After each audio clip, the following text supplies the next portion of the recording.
Donc j'étais à Pékin, je devais me rendre à Oulan-Bator.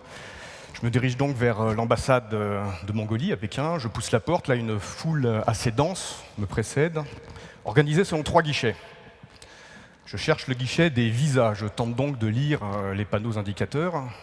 Ils étaient traduits en russe, en chinois et en mongol. Ouais. Le russe s'écrit en cyrillique, un alphabet de 33 caractères qui s'écrit horizontalement de gauche à droite.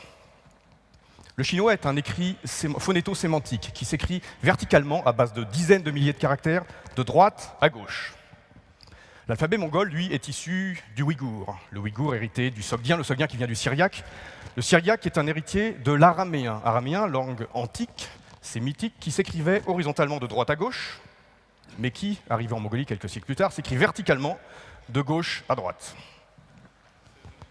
Autant vous dire que pour trouver le guichet des visas, c'était mort.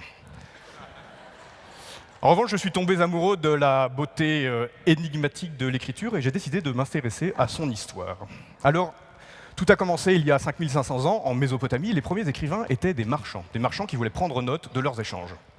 Et quand un marchand échangeait une vache, eh bien, il prenait son iPad en argile et il gravait sur sa tablette une tête de vache. On reconnaît en 3 simples traits les cornes, les oreilles. On peut dire qu'ils avaient le sens du bétail. Ouais, pas mal ça. Merci. Bon. Avec ces signes, l'écriture était née et l'homme littéralement entrait dans l'histoire, mais l'écriture allait rester un acte très complexe et d'une audience très limitée pendant de nombreux siècles, jusqu'à la première grande révolution, l'invention de l'alphabet. L'alphabet a remplacé des signes qui avaient des sens par des signes qui encodaient des sons. C'est dur à dire, mais en fait, c'est une grande simplification de l'écrit, car maintenant, un nombre très restreint de signes permettent d'encoder un grand nombre de sons et donc potentiellement une infinité d'idées. Il est communément admis qu'après quelques essais proto-sinaïques, le grand ancêtre de la plupart des alphabets est l'alphabet phénicien, né à peu près en 1200 avant notre ère. Et les Phéniciens, pour créer la première lettre de leur alphabet, ils ont fait tourner la tête de veau. Voilà, c'est ainsi qu'est né Aleph, le bœuf, qui en continuant sa rotation s'est dressé sur ses cornes pour devenir alpha chez les Grecs un petit peu plus tard. Avec cette grande simplification de la production de l'écrit, l'écriture a accéléré sa dissémination dans le monde. Jusqu'à la prochaine grande révolution, bien évidemment, l'invention de l'imprimerie par Gutenberg au XVe siècle, ou plutôt sa réinvention, parce que les Chinois taquinaient depuis à peu près 500 ans. L'imprimerie qui, elle, a baissé les barrières de la diffusion de l'écrit. Grâce à l'imprimerie, l'écrit est sorti d'un usage réservé à quelques privilégiés et érudits pour devenir une arme de destruction massive de l'ignorance, ce qui a ouvert les portes de la Renaissance et ensuite du 1er siècle des Lumières. Enfin, la dernière révolution majeure de l'écriture, c'est tout près de nous, le web. Le web qui a définitivement et totalement dissous les barrières et de production et de diffusion de l'écrit. Le web qui fait de chacun d'entre nous un écrivain. Je vois mal ici, il y en a certainement dans la salle en ce moment qui sont en train d'écrire à partir de leur téléphone portable. Le web s'inscrit dans la logique simplificatrice de l'histoire de l'écriture. Il a ouvert les portes de la grande démocratie de l'écrit. C'est très beau, mais très rapidement, cette grande démocratie s'est accompagnée du grand brouhaha. Nous sommes tous des écrivains, mais nous sommes tous maintenant submergés par des flots d'informations que nous n'arrivons pas à digérer. Il faut sortir de là. Alors je fais appel à Ptolémée pour nous aider à mesurer l'ampleur de cette infobésité qui nous submerge.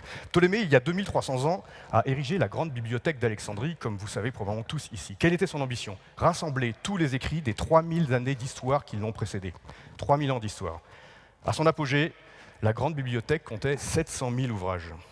Eh bien, aujourd'hui, en un mois, dans ce beau mois novembre 2012, sur Twitter seulement, nous allons produire 10 fois plus d'informations. Sur Facebook, 100 fois plus d'informations. Par SMS, 1000 fois plus et par email, 10 000 fois plus d'informations. Et ça, c'est uniquement la production humaine, à laquelle s'ajoute la production des machines. Des algorithmes écrivent des articles, des systèmes d'information fournissent des rapports sans fin. Et même les objets communiquent aujourd'hui.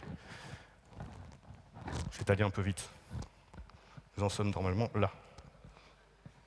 Et même les objets communiquent aujourd'hui. Imaginez-vous qu'aujourd'hui, une fleur peut tweeter qu'elle a soif et une vache peut écrire un SMS pour prévenir qu'elle est en chaleur. Si. Ce qui donc, comme l'indique cette slide qui arrive à point nommé, remet le bovin à sa juste place dans la grande évolution de l'écrit. Alors nous avons donc définitivement résolu les problèmes de production et les problèmes de diffusion de l'écrit. Maintenant, il faut lui donner du sens. Il faut apprendre à filtrer, il faut apprendre à organiser. Quelles sont les réponses apportées par le web à ce défi de l'organisation? Les premières réponses, c'était des portails. Un portail, c'est quoi? C'est une personne qui sélectionne quelques contenus et l'organise par catégorie. C'est super simple, c'est pratique. Mais de vous à moi, quand une personne décide pour tout le monde, ça s'appelle de la dictature. Et même si les premiers dictateurs étaient éclairés, le modèle n'était pas pérenne et ils se sont rapidement fait submerger par les vagues grandissantes de l'infobésité. Nous disons donc au revoir aux dictateurs. Le second modèle qui est venu remplacer les dictateurs, c'est le modèle des moteurs de recherche. Qu'est-ce qu'un moteur de recherche? Un moteur de recherche, c'est un robot qui analyse chaque page de chaque site, de chaque serveur, de tout l'Internet, et qui, à cette page, alloue une note. Une note qui décrète la chance ou le mérite que cette page aura d'être lue. En gros, son classement dans les résultats de recherche. Alors c'est très intéressant car les robots sont plus objectifs et plus exhaustifs que les dictateurs. Mais ils posent quand même quelques problèmes. Il faut savoir que quand vous faites une recherche sur Internet, si les robots trouvent quelques dizaines, peut-être quelques centaines de milliers de résultats correspondant à votre requête, les 3 premiers seulement de ces résultats vont attirer 70% de toutes les visites. 70% du lectorat est réservé aux 3 meilleurs élèves de la classe des robots. Ce qui a un effet de bord terrible, c'est de biaiser l'écriture. Aujourd'hui, un auteur, s'il veut être lu sur Internet, doit maintenant davantage travailler sa cote d'amour auprès des robots que la qualité intrinsèque, profonde, personnelle de sa création. Par ailleurs, les robots ont un sens limité du contexte. J'ai fait une recherche il y a quelques jours de TEDx sur le roi des robots.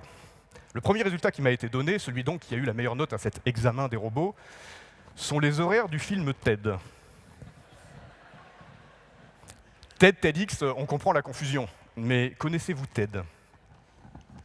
Alors pour ceux qui ne connaissent pas, TED est un ours en peluche, coureur de jupons et amateur de whisky. Alors vous voyez ici le contexte. TEDx, des idées qui méritent d'être partagées. TED, ours en peluche, alcoolique, sexomaniaque. Nous avons donc remplacé nos dictateurs par des robots. Bien évidemment, ces robots sont indispensables, la masse de données à traiter est totalement inaccessible maintenant pour l'être humain, mais on sent qu'il y a des limites graves au modèle. Alors un autre modèle est venu s'ajouter au modèle des robots. Il s'agit des médias sociaux. LinkedIn, Facebook, Twitter, Viadeo, vous connaissez. Les médias sociaux organisent le web en ce que de plus en plus de contenu est lu parce qu'il est partagé sur un graphe social, partagé par quelqu'un avec qui vous avez une connexion sociale, ce qu'on appelle le graphe social. Alors ça, c'est très vertueux, parce que ça remet de l'humain dans l'organisation du web. Avec quelques biais cependant. Le graphe social ne qualifie en rien la qualité des contenus qui y sont partagés.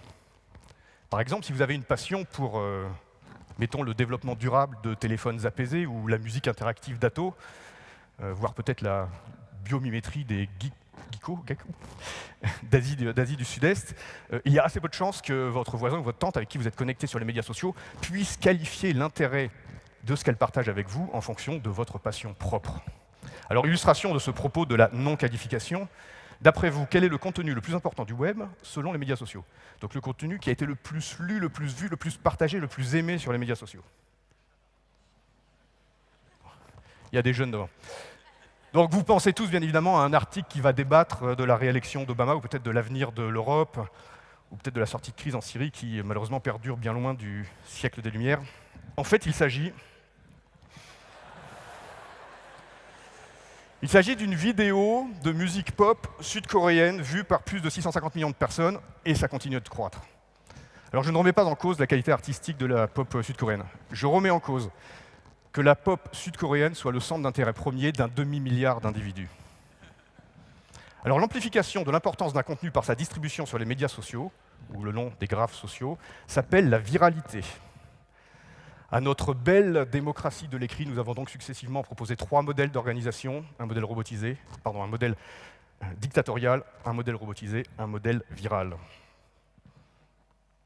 Alors il nous a fallu 5500 ans pour atteindre cette démocratie de l'écrit. 5 ans de web social et débridé ont suffi à nous faire submerger par un océan d'informations.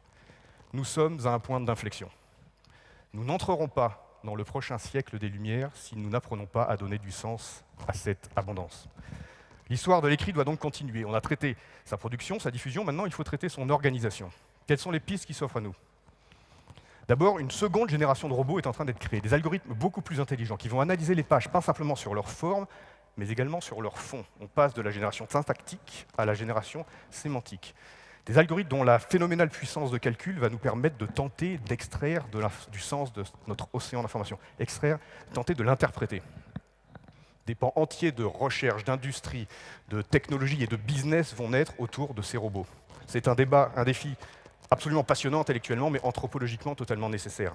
L'information est sans doute la matière première la plus critique du prochain siècle des Lumières. Il existe d'autres pistes à côté de ces robots. Un petit village d'irréductibles êtres humains résiste encore à l'organisation purement robotisée du web. Il s'agit des curateurs. Les curateurs sont des gens comme vous et moi qui, lors de leur balade sur Internet, récupèrent et capturent et sélectionnent les meilleurs contenus, les organisent, les mettent en valeur, les mettent en scène et les redistribuent. Ce faisant, ils utilisent leur passion et leur expertise pour des domaines bien précis et ils organisent des petits espaces du web qui correspondent à leur sujet de prédilection. C'est une bien noble tâche, remettre de l'humain dans l'organisation du web, mais elle n'est pas purement philanthropique. Cette curation est devenue un acte d'expression, un moyen d'expression. La curation est un langage écrit qui s'inscrit de façon naturelle dans l'évolution de l'écriture. Je ne sais pas de quoi le web de demain sera fait. Il y aura des robots à la barre du navire pour nous aider à naviguer sur cet océan d'informations. C'est absolument indéniable. J'espère cependant, et je pense que nous avons la responsabilité collective de faire en sorte qu'il reste des valeurs exclusivement humaines, que sont la passion, la subjectivité, le sens du contexte, le sens de la pertinence, voire même le sens de l'impertinence dans l'organisation de l'information. La bonne nouvelle, c'est que nous pouvons tous y contribuer en rangeant nous-mêmes ces petits espaces du web où résident nos passions. L'histoire de l'écriture continue. Je vous remercie.